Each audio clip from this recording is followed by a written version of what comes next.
Welcome back to the Lighthead Magazine online video show.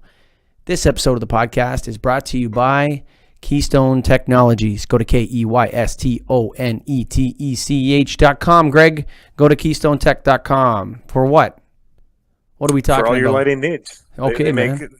make lighting easy, and that's important in this day and age, is to know what the right product is and easily get information that will help you sell more lights. Keystone's the retrofit kings. They're the retrofit kings. If you want to if you need to replace fluorescents, if you need to replace halides, and you want to do it with a replacement lamp, Keystone's the answer. So go to KEYSTONETECH.com, baby, KeystoneTech.com. On today's show, we are going to talk about recycling LEDs. Greg, what? Oh, no one's even thought about this yet. You mean LEDs burn out? Huh? At some point, surprising enough, you'll hear all the claims out there. Some of them are going to last you 20 years. Some are going to last you 50 years. In reality, nothing will last that long, and we all know that have been in the lighting industry. So they are going to have to be recycled at some point. At what point, we don't always know. So I kind of want to dive into that, because you have a strong recycling arm right now in your facility, and I don't know much about it. People ask me every day, do you need to recycle LED bulbs or LED product? And I answer, yeah, technically you do. But why don't you give us the information on that and why they do?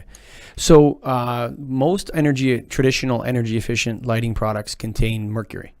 So metal halide, CDM metal halide, HPS, fluorescent, CFLs, compact fluorescents, they all contain mercury. So they're considered universal hazardous waste. And what that class means is that even though they're very low level and they're household based, so that means people can go to Home Depot and buy them without a special license or anything like that, they still contain products that we don't want to end up in our groundwater. We don't want it to end up in the air. So they need to be sent, traditional lighting products need to be sent to a mercury management facility where they are demanufactured in a way that allows for the mercury to be captured. That is not the case with LEDs. So LEDs are e-waste.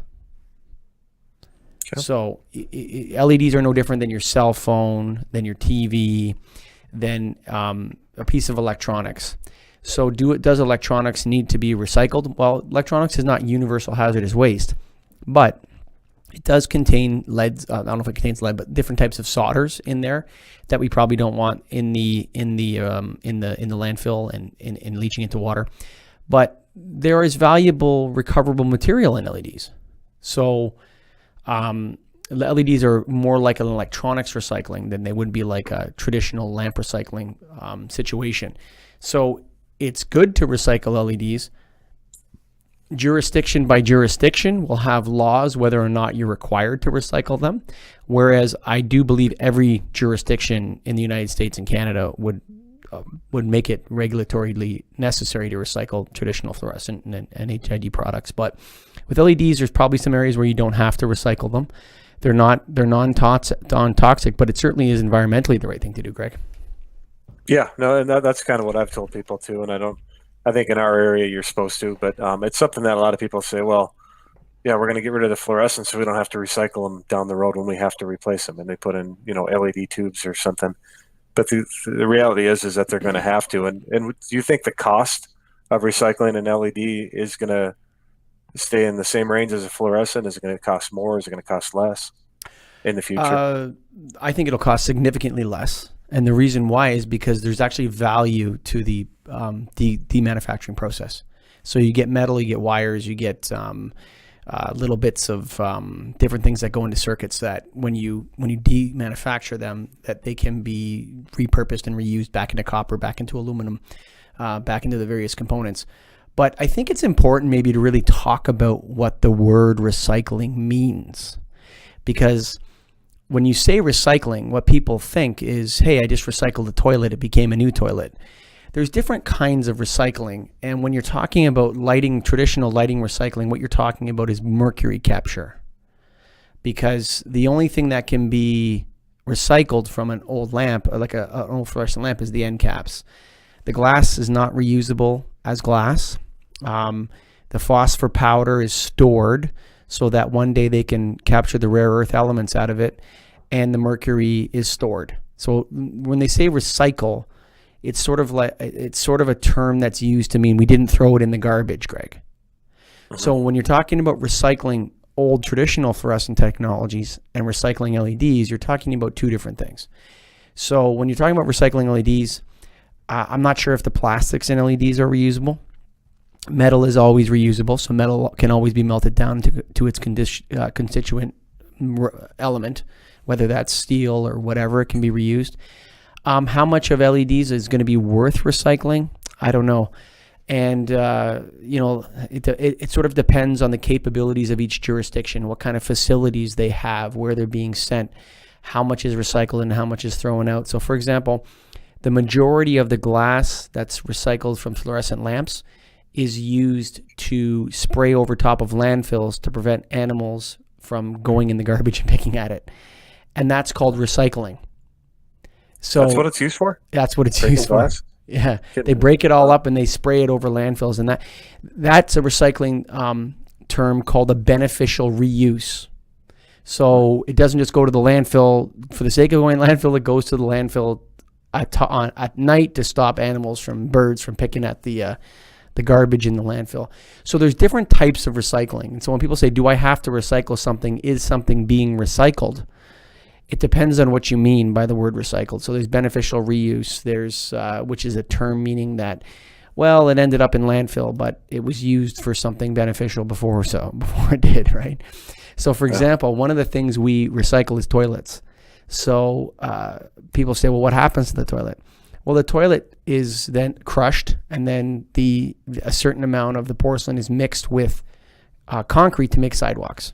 So people feel good about that.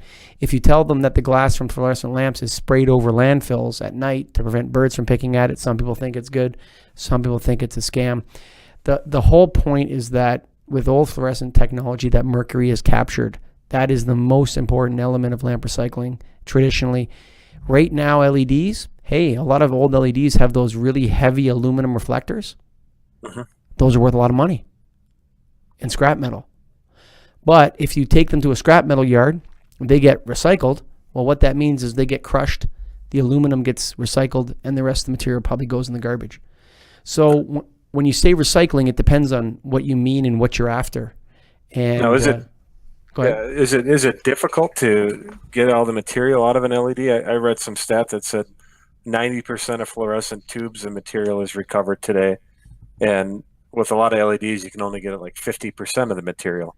Is it because of how they're constructed and breaking it down, or do you know more about that? What I would say is that the facilities that manage them are not regulated. What you're talking about, where most LEDs that are recycled go is to scrap metal yards. So what do scrap metal yards care about? Scrap metal. Right? So all the plastic and everything else in them, what do you think they do with it? You think they really care a lot about making sure that plastic finds some downstream use to it, or they just landfill it? Sure. It gets landfilled. Okay. Right? That's the reality. I mean, what a lot of people in our society have to realize is that a lot of stuff has to go to landfill. It cannot be recycled. And a lot of components in LEDs right now, we don't know how valuable they are. We don't know whether the glass has some coating on it, some sort of coating on it that prevents it from being reused into new glass. So a lot of this stuff is emerging. It's an interesting sort of field. It will be much lower revenue than the traditional lamp recycling arena, though. I'll tell you that. And on that subject, and you and I have talked about it before, but what percentage of the recycling you're receiving now do you think is LED versus traditional fluorescent HID? That's about 10%. So we get back a lot of secondary LED retrofit stuff. Mm-hmm. So someone will go and take out an LED retrofit that was done, say, in 2013 and 2014. They'll send us back. Primarily what we see is PAR lamps, MR16s. Kind of like the initial stuff was a lot of floodlights. You remember back when the whole game, the LED game started? You had your big, sharp, spiral, sort of heavy, aluminum, heavy PAR lamps. That was super popular. Everybody had a line of PAR 38 because it was the biggest one. You could get the most heat distribution. So largely, I see Gaylord boxes of par 38 LEDs come back to me. Yeah, usually from 2013, 2014. We'll inquire with the client. Oftentimes it's a contractor, but sometimes they'll just say, you know what, hey, the lumen maintenance of those LEDs went way down. We had to replace them. We couldn't get our light levels, or they're burning out, or they, just wanted to change. They couldn't get their warranty either, even though it was only 4 years. Oh, they don't ago. Even try, dude. Most of those guys are, you're talking warranty service is usually within the first year and a half, 2 years. After that, most people don't claim the warranties anymore. In my experience in lighting. Yeah, for sure. Yeah. I mean, you do a lighting upgrade with T8 high bays back in 2012. Let's say 2014, you probably were throwing up T8 high bays still, Greg? Yep.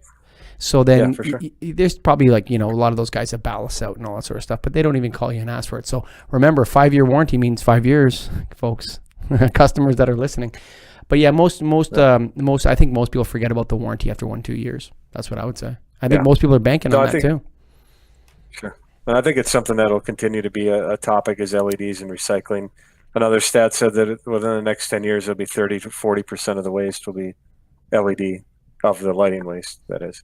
So that might hold true if you're at 10% now, that it's going to continue to grow as all lighting gets transitioned over to LED. I think we'll need to be aware of it and just be ready for it. I think it's positive that we don't have toxic waste in the industry anymore. That we're phasing out mercury from the lighting industry is a huge positive for the world. Mercury is very, very toxic, and if you put 6 million, Ontario used to go through 9 million fluorescent lamps a year, whatever it was. We're going into landfill, and now it's getting very, very low. So, yeah. So not having mercury in the lighting business is a positive thing, and I look forward to recycling lots of LED lamps, Greg. Well, let's do it. So that's the end of the Lighthead online video show. We thank Keystone Technologies. Go to KEYSTONETECH.com.